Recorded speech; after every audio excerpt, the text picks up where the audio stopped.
The next camp, if you would be adults then and drive around the camp, you wouldn't see any camp. It's a forest. The camp is inside the forest. When we came into the camp, Zvi and I, it is April 1945. Not knowingly that I'm going to be liberated within a month or a month and a half. What I've seen in this camp is, I hope that you kids in your entire life will not see a scene like this. The forest is covered with snow and slush. There are dead peoples on the ground more than those who are alive. To walk from me to you, 5 feet, I'll walk over dead bodies. Did they die today, yesterday, a day before yesterday? I don't know. They're dead. There's nobody to bury them. At night there is horrible bombardment, but I don't care who is bombing them. Period. I just don't care to live. The people who were older than me say to us, kids, we are going to be liberated, because the guards around the camp are disappearing. There are no guards. And they opened up the gate, and people walked out to the main road.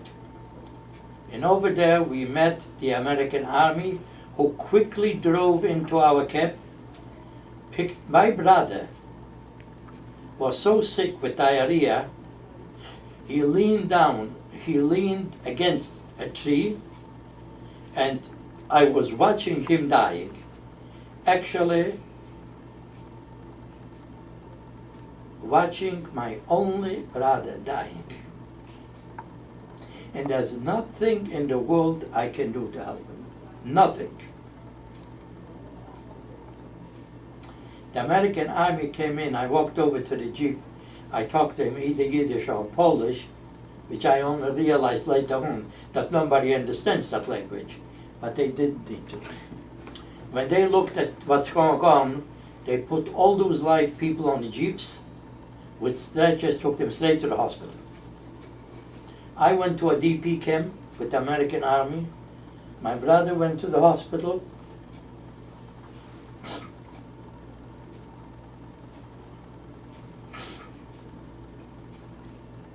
He got better a few weeks later and he was brought to our camp.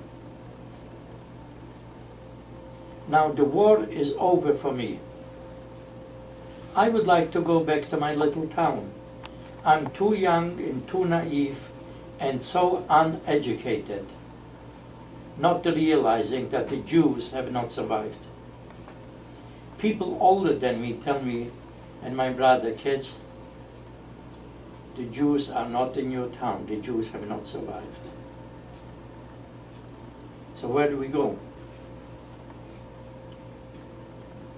We actually signed up to go to Palestine. We went to Palestine in 1945, immediately when the war ended. We were driven to a boarding school. We stayed there for 2 years. We studied a half a day, and we worked a half a day.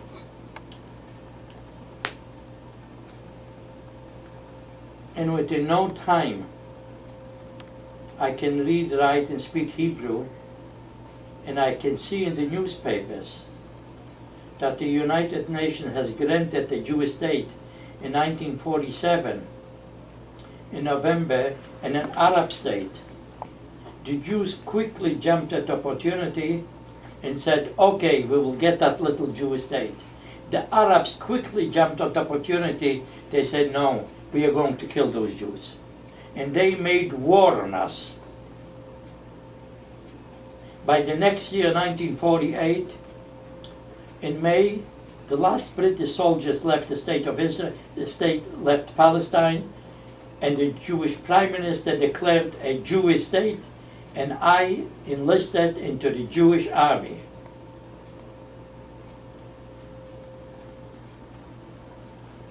In my wildest dreams, I can't imagine how great I felt to fight for a Jewish state that we've been waiting for 2,000 years.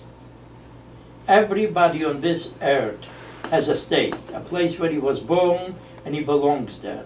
The Jews did not have one. And I'm so proud fighting for a Jewish state. While I was in the Israeli army, I found out that my uncle, who lived with us in the ghetto, survived and came to Canada. He wants to see us, and he sends me a ticket. I came to Canada. I stayed in Canada. I married. I have 2 children.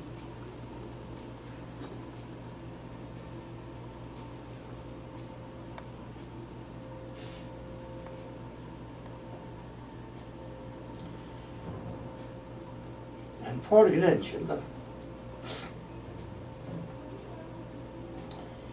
I will never forget when my first grandchild was born, him.